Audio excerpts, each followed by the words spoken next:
It's the news here at Whitfield, or at home. Good morning, Whitfield Elementary. Today is Thursday, May 7th, 2020. Today's e-learning is your social studies and my discovery lessons. Today, your discovery lessons are going to be a digital breakout, and we've broken it up into 3 different breakouts that you could do. We've got one set aside for our kindergarten, first grade, and second grade students. We have another breakout for our third, fourth, and fifth grade students, and we have an optional challenge breakout. Instead of doing a breakout, though, a digital breakout on your computer, there's also the option of doing an outdoor scavenger hunt this week. If you choose to do a breakout, please note that you will be going to another website and solving it there. And we also have different clues and hints, just like we would at school with your hint cards. We do have hint videos for you, so take a look. And I can't wait to see what you post this week on your Flipgrid responses. It's a Thursday, so we've got a tech tip coming to you, and we're going to separate this into 2 parts, some of it today and some of it next week, and it's all about email, a handy tool in communicating in this e-learning and digital environment. Take it away, other Mr. Durr. Oh my Chrome with Mr. Durr.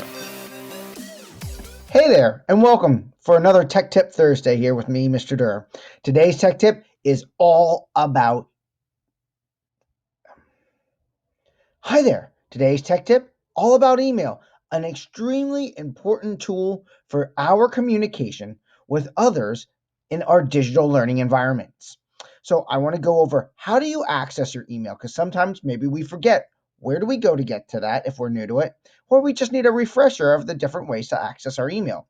Then we're going to get in and learn a little bit of the tips and the workarounds with email and our Google Gmail accounts. All right, so let's get into it.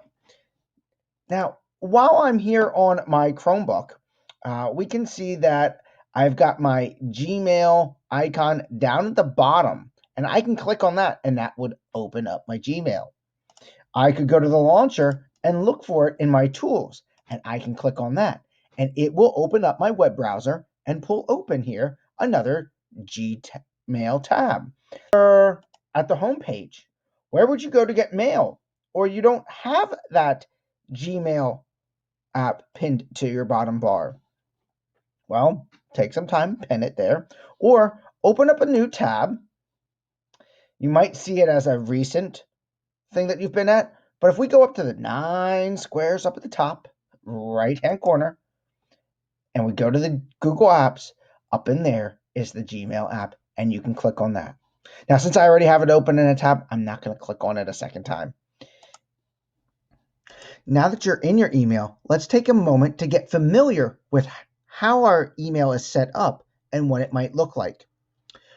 Over on the left-hand side, the far left-hand side, you'll see that there are different categories. We can see that there's the inbox, our starred, and then there's even, if we scroll down, I've created some folders, which we'll get into in another session. You can even see where we might have our Google Meets to join a meeting for our teachers and classes. The plus right there is where we compose and start to write an email, which we will cover again in a future session. I have an email checkmarked. You'll notice that we can checkmark our emails. That's really handy for different actions that we might want to take with our email. Like I might want to move it to a folder that I created. Or if it's an email that I don't need, I can click on it and go to the trash can to delete it. There are different emails that you'll see. You can see that there was one here with a comment from Google Classroom that is not bold-faced. That means I've already opened or read the email and clicked on it. If it's bold, that means I haven't clicked and read the email. How do I know who sent me the email? Well, I'm glad you asked. Over in this left-hand column, you'll see the senders. You'll see the subject and a preview of that email after it. You might see some actions as well. And then all the way on the far right column, you'll see when it was sent to you. And if you scroll down, you'll see a history of your emails and all your emails that are sitting in your inbox. There. So now that we are in our email, right? I want to go over like what would happen if you have multiple emails from the same account. So like if I look over in my email here and I see that Team Flipgrid has sent me 3 emails. Well, they've kind of lumped them together. They were all sent around the same time. And so that was put in my inbox together. And if I look over in them, they've kind of stacked them over here. And I apologize now about if you're seeing this with Flipgrid. Here's what happened. I've been sending you the feedback. I've been typing it up. I've been clicking email feedback. You weren't getting any of the emails.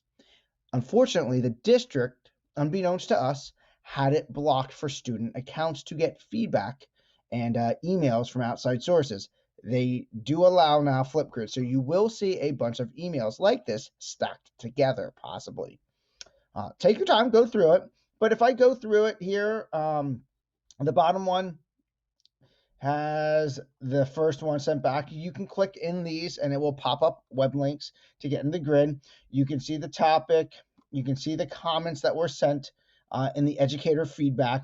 Right there it is. And then you can always collapse them by clicking on them as well.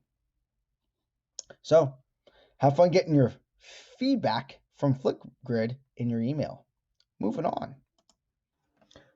All right, so now we just took a look at all of those great ways to see our emails.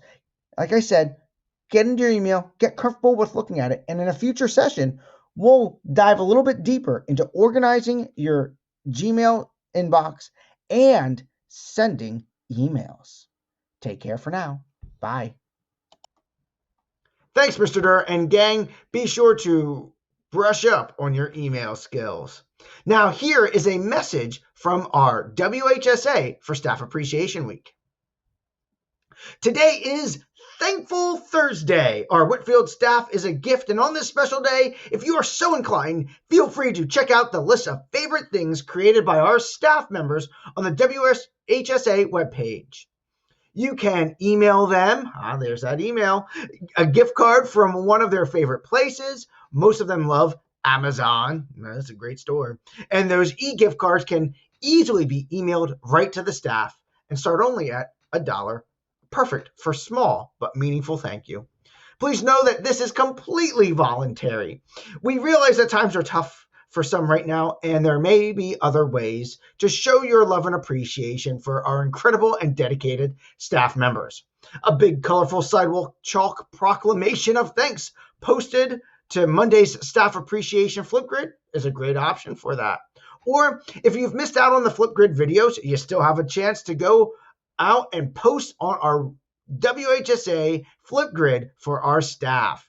Or there's the coloring pages from Tuesday, or the letter writing from Wednesday. Whatever you choose, feel free to pick one of those, catch up, or add on to what you've already done. Any creative idea you can come up with, our Whitfield staff members will be thrilled and honored to be recognized for the immense effort that they put in to your school. Have fun with Thankful Thursday, and check back tomorrow for Friday's special staff appreciation assignment. That moves on to our Whitfield reminders. While you're at that WHSA page, check out our Flipgrid showcase for our student talent and family talent and staff talent. Go ahead, order that Art to Remember or yearbook while you're on the WHSA page. And folks, don't forget, you can get your lunch tomorrow on Friday. Remember, Whitfield, even at home, wash your hands. Be safe, be responsible, and be respectful. The choice is yours. Have a thankful Thursday.